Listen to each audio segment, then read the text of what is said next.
ready to rock. Oh, blimey. Is that on? That pulls. Hello, people. Hi. Welcome to February. Hey. Just about. Yeah. And the second podcast of the year, our first proper one with 6 new albums. Yes. And not only are we covering quite a few genres in this particular podcast, but we also do some quite good country hopping as well. Start off with 2 from the good old US of A, before paying a visit to Poland, the Netherlands, the UK and Sweden before the end of the podcast. Yeah, goodness me. Positively cosmopolitan. It's an international podcast. It is. So what we've got for you this month is David Crosby Croz, Roseanne Cash, The River and the Thread, Behemoth, The Satanist, Within Temptation, Hydra, Katie B, Little Red, and I Break Horses, and yeah, I know, I can't pronounce either. I'm going to go with Chiaroscuro. Yeah. What he said. What he said. So, without further ado, let's go on to David Crosby Croz. This is his only his 4th solo album, surprisingly, considering how long his career's been going. And there were 18 years between the first 2. I told you before, the first one was called If I Could Only Remember My Name, and the second one was called Oh Yes I Can, which was a bit of genius, frankly. And there's actually been 20 years between the third one and this one. I've pulled out a quote that he said about making this album, saying, I wanted to challenge myself. Most guys my age would have done a covers record or duets on old material. This album won't be a huge hit. It'll probably sell 19 copies. Don't think the kids are going to dig it, but I'm not making it for them. I'm making it for me. Oh. So, what do we think of Mr. Crosby? He's made it for him. He has, yes. Yeah, he has, hasn't he? Let's be honest. This was one of those albums where I started listening to it and I thought, oh, it's very middle of the road and comfortable slippers and shoes. And actually, the more it went on, and yes, the comfortable slippers and shoes elements did come back. I actually found myself quite enjoying it.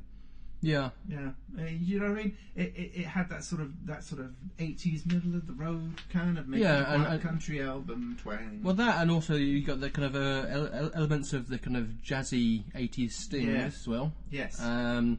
Mixed with kind of that unsurprisingly West Coast gentleness, kind of Steely Dan, kind of, as you said, kind of mellowness, but a dated mellowness. All the same. Yeah. But as I say, the more this album went on, the more you sort of fell into the vibe. And he's such an old hippie, bless him as well. I just loved his bon mots on life and meaning and there's some really good and years. There are some great lyrics. By. I really enjoyed some of those, and some of them just made me smile. So it's hard to be overly critical, although I would say overall, this is definitely an album for him. Definitely not one for the kids. No, definitely not. By kids, I include anyone probably under the age of 45. I think you're kind of right. I think it is a middle of the road album, but in the best possible way of saying middle of the road album. Yeah.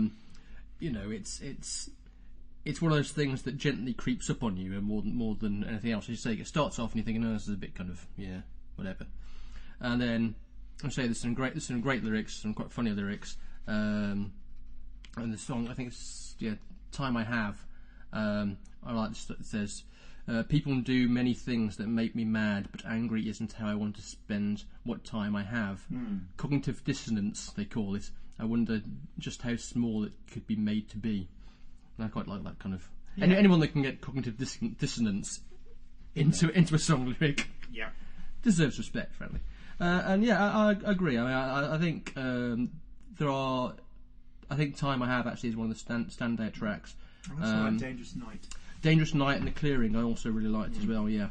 And "Dangerous Night" has that "I tried to write to Buddha and it comes out guns" line at the start, which is also really good.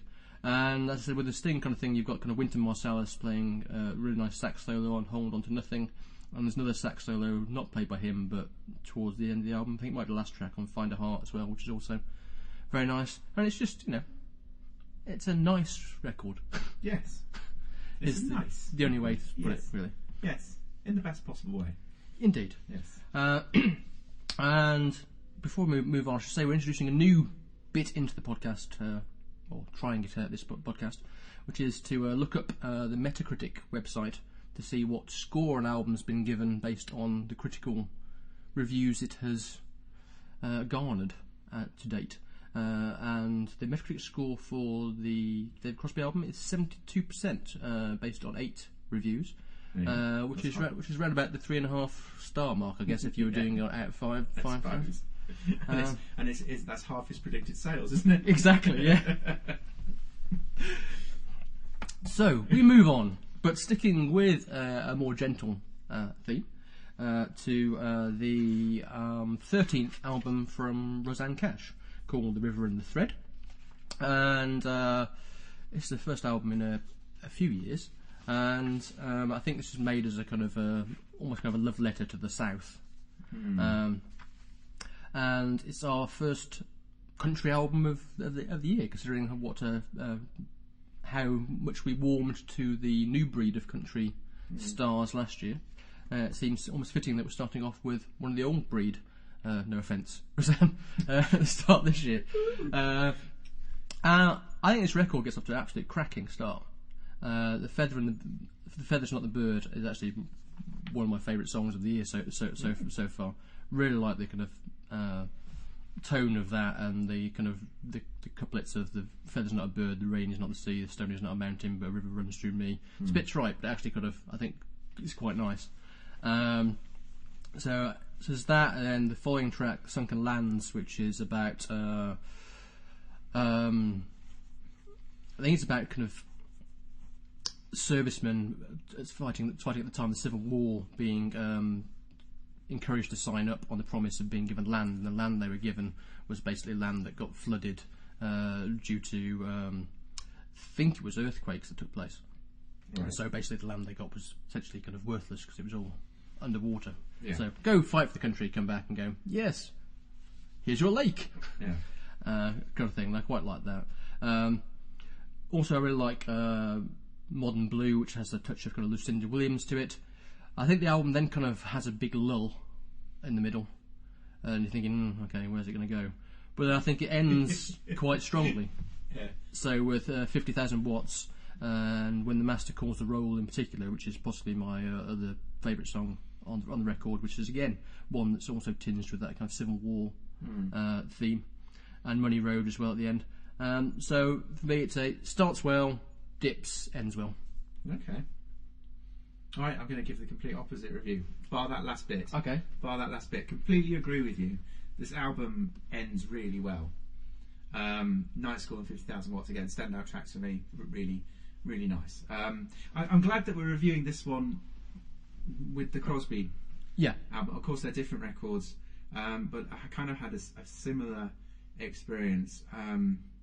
I did actually find the lyrics quite trite, I'll say it now at the start, and it took me a little while to adjust to the tone of this album, and maybe it's because we have been listening to so much new country of late. I didn't, and I still don't think this album is as good as a couple of the albums that we listened to last year at country, and I'm pretty sure you probably agree with me actually. But I found where you found the lull, I was lulled in. You see, so it's obviously affected us in different ways. So where you say it sags in the middle, I found myself getting drawn in, and that world she creates of the South, I found myself sort of getting, after the initial sort of I sort of found myself listening more and more to the lyrics, listening more and more to the music, and this sort of built up for me towards the end of the album. So I agree with you completely. Last 3 or 4 tracks, fantastic, but for me there was a lot of scene setting in the middle of the album. Whereas the beginning I didn't quite, it jarred for me personally. Controversial people, we disagree. Sort almost. So interesting that we've had similar yet completely different experiences with that album.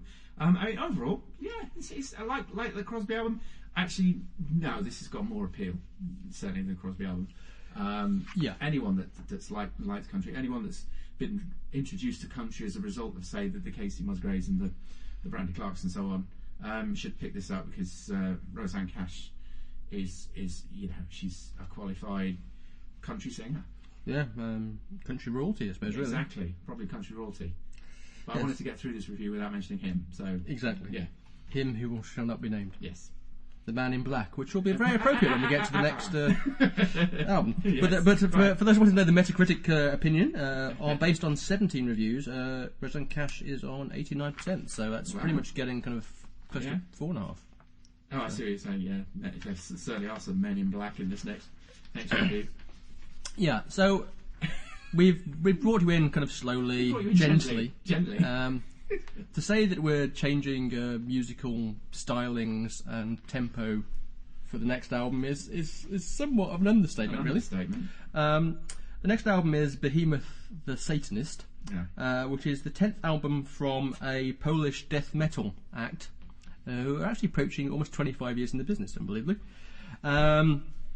And this is very much a Let There Be Growling record. So we did a bit of growling with Five Finger Death Punch last year, although then he kind of did nice singing on the choruses. He did, yeah. Similarly the way Slipknot did as well. However, the lead singer Nergal of Behemoth doesn't really do any of the kind of let's do nice catchy singing in the middle bit, really, does he? Behemoth the Satanist, Pete. This is the finest example of Polish extreme metal I think I'm going to listen to this year. You could be right, yeah. Do you know... I'm never going to say this. Do you know what?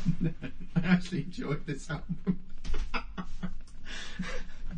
And I have to admit, I've listened to it once all the way through. Yeah. I've listened to some other bits and pieces as well. But actually, from there's something, and I guess it comes back to a point I've made before. If you get the sort of the track listing right and the sequencing, all right, I'll cut the crap. No, it's a good example of metal done right musically. Yes, really like the music. Really like the proto-industrial sound and the actual industrial sound. Really liked the angels fanfares singing, the synth choirs, and at one point somewhere in the middle of this album, God knows where, I doubt God does. I doubt God does, yes. Yeah. His dark angel, he wouldn't be welcome. No, knows where. There was even a little jingle jangle of something along the lines of The Only One They Know by the Charlatans. So it went into indie for about 30 seconds, somewhere in the middle. I can't tell you where. So I was just left thinking, what on earth am I listening to? It's sort of thrash, death metal, dark metal, indie fusion, pop, choir choral thing. Yeah. And it was actually quite enjoyable as a result. This is a strange album, it has to be said, and particularly when we listen to it in if you have listened to the quieter records first, it has to be said that it's not an album for the faint-hearted. No.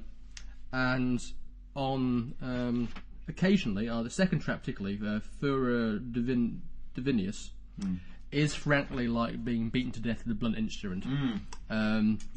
That's as heavy as you're going to get. However, you are right. Actually, musically, there's a lot to be praised in what's going on.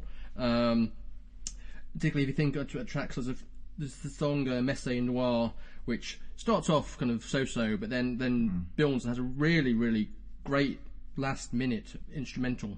Yes. This was some great guitar playing stuff. Great. Similarly, Ora Pro Nobis Lucifer and the Satanist itself, the title track, reminded me a bit of like Slayer, really, but with slightly even worse vocals.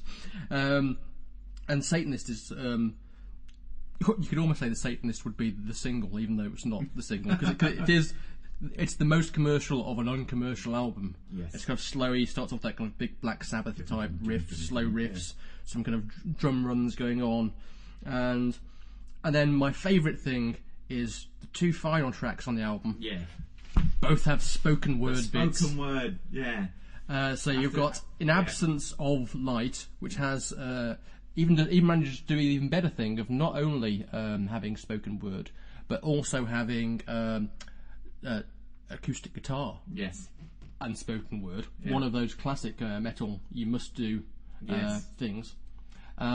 But that's just setting you up for the mastery that is "O Father, O Satan, O Son" at the end of the album. They saved the best for last. And, this is a track that is part Sisters of Mercy, part Led Zeppelin, part Spinal Tap. Yes. And yet, it's kind of good. Yes, it and works. I kind of like that track a lot. Yeah, I completely agree. I mean, you're right. You get past the first... I mean, the opening "Blow Your Trumpets, Gabriel" is that sets the scene. You get past that second track. You have to acclimatise. If you crack it, if you can acclimatise your ears and your mind to this record, you can actually enjoy it. And when we get that spoken word towards the end, and that acoustic guitar, just for a moment, you're saying, "I've almost made it." Yes. To the end of this record. But it's 44 minutes, so it doesn't. Again, it kind of gets through it.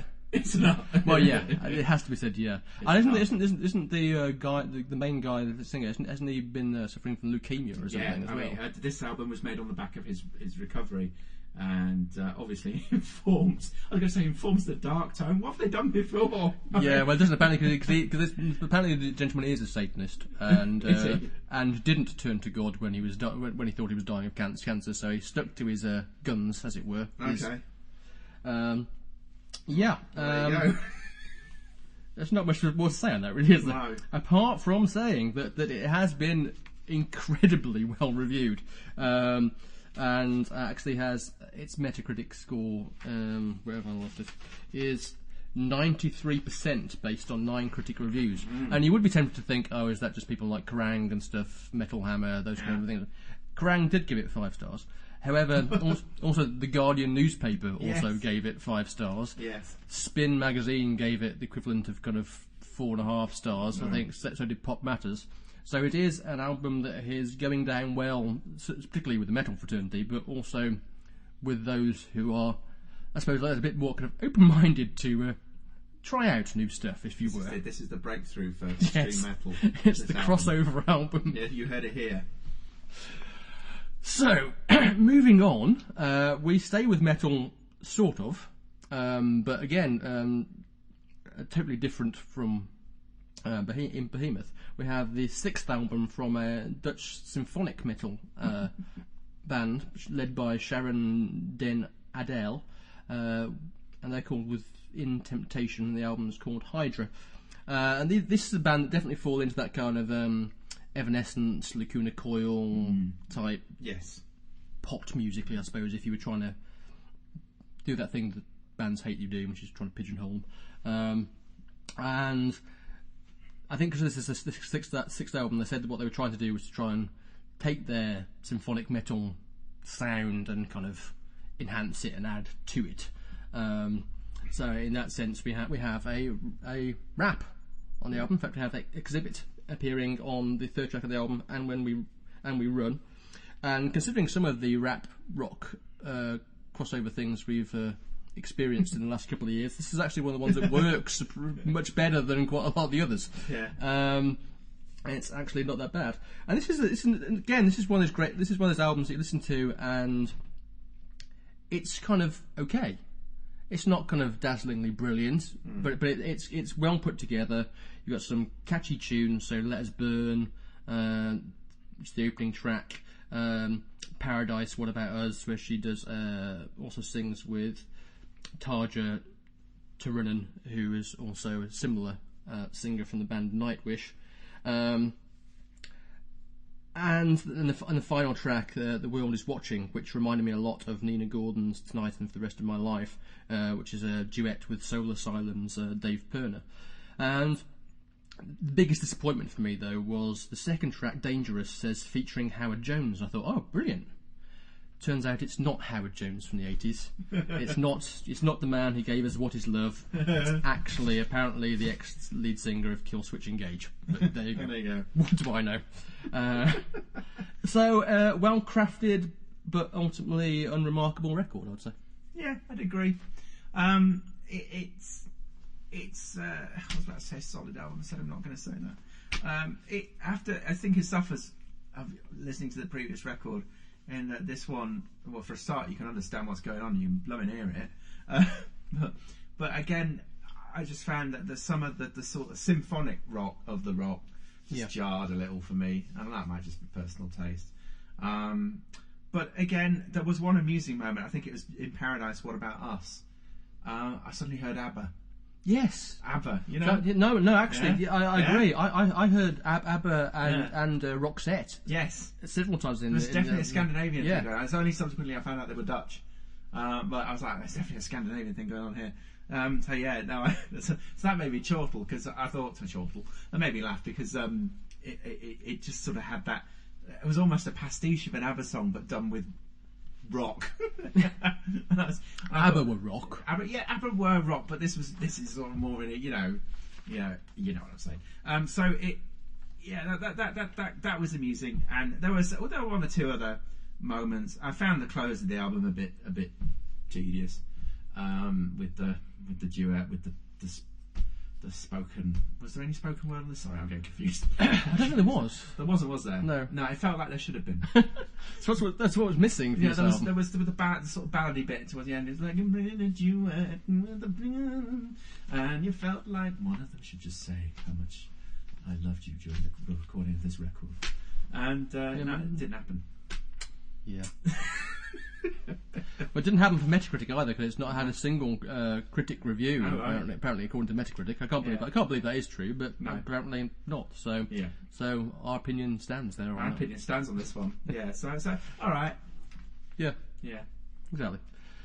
So moving on, we again change musical stylings and go to the second album from Katie B, Little Red, and we reviewed her first album. We did that, didn't we? Yeah, and I found it very. I didn't want to listen to it. I mean, the first album or our review. Just thought I'd get that in there. Okay. Okay. So we're more in the kind of R&B garage type house deal going on here, I guess. So does it work for you or not? Surprisingly, first time I listened to this, I really enjoyed it. Okay. I thought. So I didn't want to deliberately listen to the first album again, because I didn't really want it to influence this, because this album sort of came on for me, and it was very loud and very triumphant and very tight in terms of the production and in terms of the house. Yeah. And that sort of really appealed to me. And it was only later, as the album progressed, I started to hear some of those garage hints coming back through that reminded me of her earlier stuff. But so I felt that this was, I tried to express it in a tweet, because I knew this gag wouldn't work on a recording, on the radio, but it was it was less KTB or more KTB. It felt like, this is Katie B, she's arrived. The first time round was just, a warm up. This was banging from the very start. So what else can I add to that? Any standout tracks for you? Certainly not the ballad. Crying for No Reason. It's also the single. One of the singles. Yeah, one of the singles. Certainly not that. Didn't like that at all. Rest of the album, though, after a second listen, perhaps started to be a bit more critical in my appraisal of it.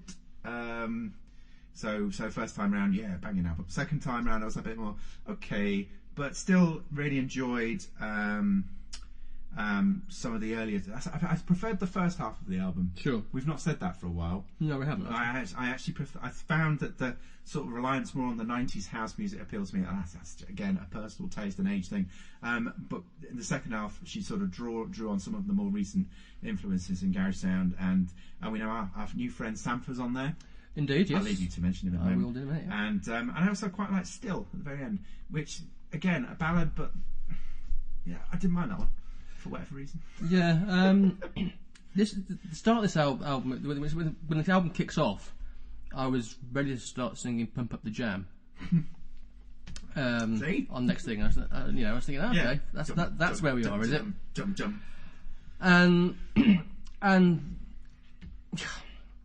obviously, this isn't really my musically. If I was picking genres of music that I like and dislike, or not that this is dislike, but ones that I get less. This is certainly one of those kind of things.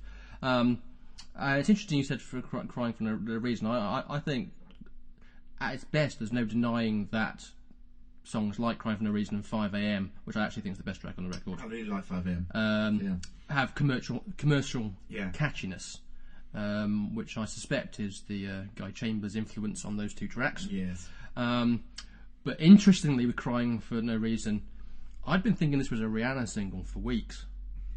I'd heard it several times on the radio, and I actually Yes. to them, and I think that's the problem with this record. Yes.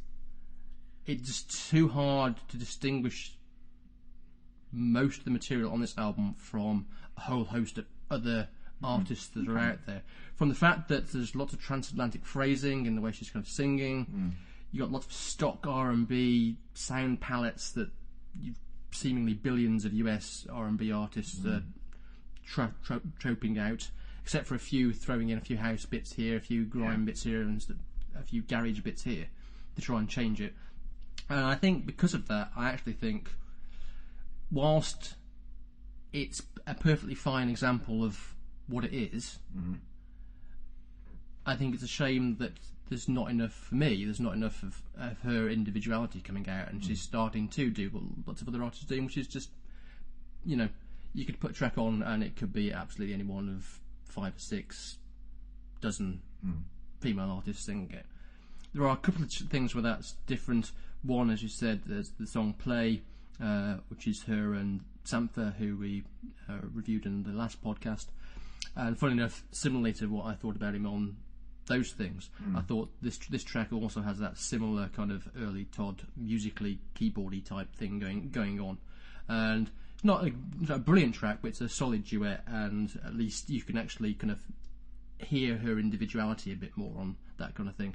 I agree with the track at the end. Still, it's probably the closest other thing to that for me.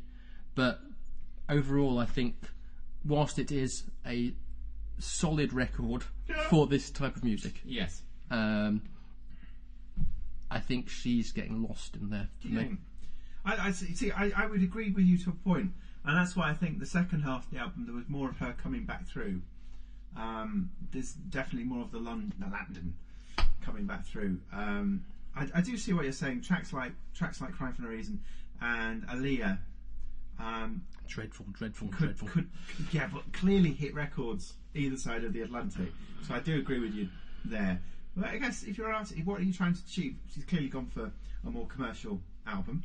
Yeah. So tick the box. I mean, it's certainly tighter in terms of the production than the first album, which I seem to recall we've had, actually, when I think about the conversation we just had, we had a very similar conversation last time. Possibly. So, what I'm curious to know is, and I saw that this was available, I think it was on iTunes or one of the other providers, is there's a continuous mix of this record, which I'm sure would go down with you. I did listen to the extended special version of the album, which has about another 10 tracks on it. So yeah, that was more than enough for me. I'm sure it was. Yeah. So I'm quite curious to dig out the continuous mix, because I know that there is this thing I keep saying about the sequencing and the track order being so important to an album. She kind of throws that out, and it's actually in a different order. So I wonder if that would be a different review, but that's obviously just one for me. Yeah. Back with the good folks at Metacritic.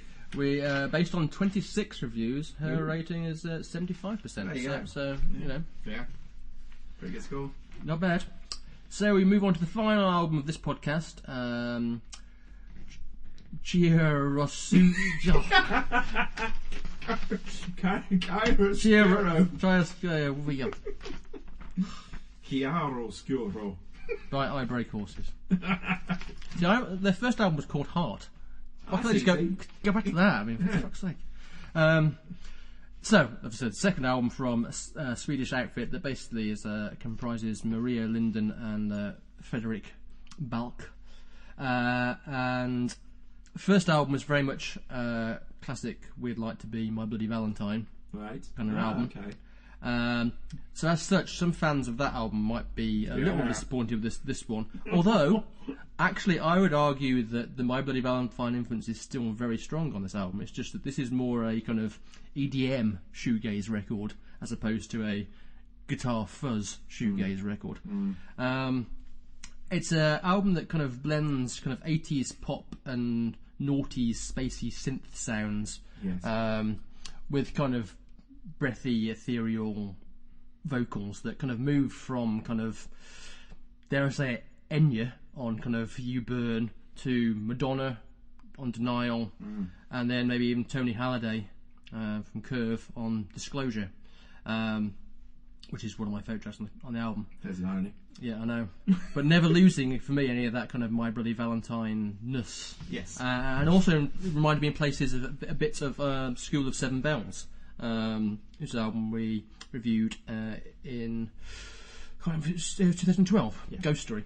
And sadly, Benjamin Curtis of that band died of cancer at the end of last year. And overall, the album was like it was that, and then someone had finally, for final touch, had kind of dipped it in yellow. Yeah. Highlights for me, I kind of like the 80s kind of ballad-leaning tunes. I thought worked well. So Denial, which I said is very much like something Madonna could have done. Yeah. And forgetting the name track. And Way True Words, with its synths akin to the ones used on the John Grant album, I thought. Yes. And I think that's arguably the album's standout track for me. But also really love Faith, which has a terrific kind of counter synth pattern over the main synth pattern. And also the album closer, Heart to Know, which is the kind of thing you could imagine being a David Lynch film soundtrack. Has that kind of slightly weird, sparse yet suffocating, affecting vibe to it. So I actually really like this record. Yeah, I think we're going to agree on this one. Track 2 or 3, Faith or Ascension.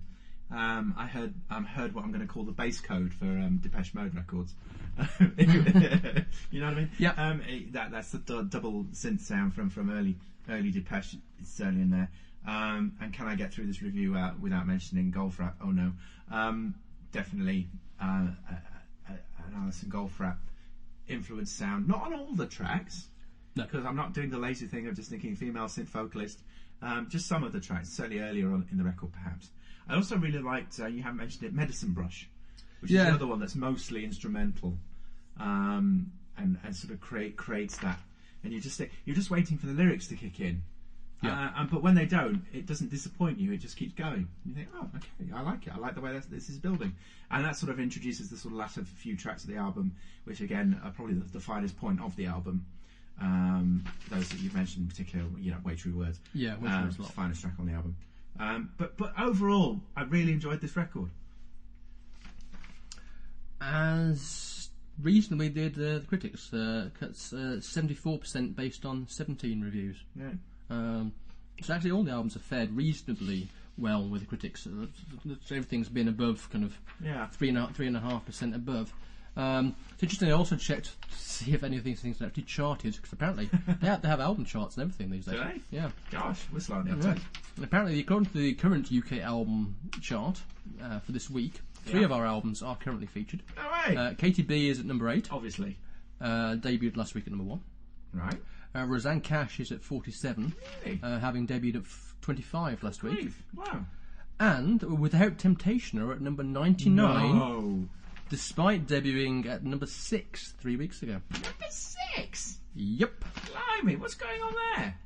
You'll be pleased to know the Satanist did chart on release for 1 week, came in at 57 and then disappeared without trace. Oh, that surprises me. David Crosby and I Break Horses have failed to make the 100 door. Okay.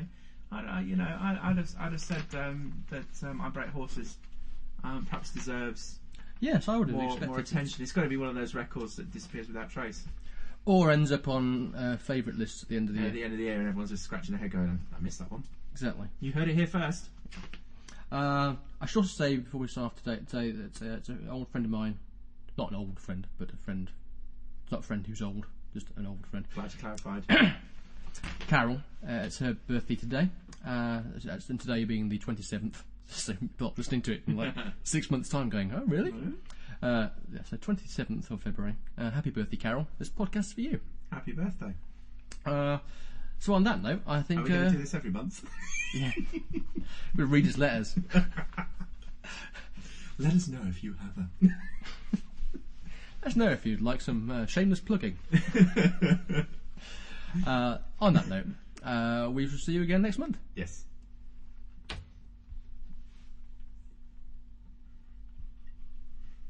You've been listening to the CTTV Music Podcast.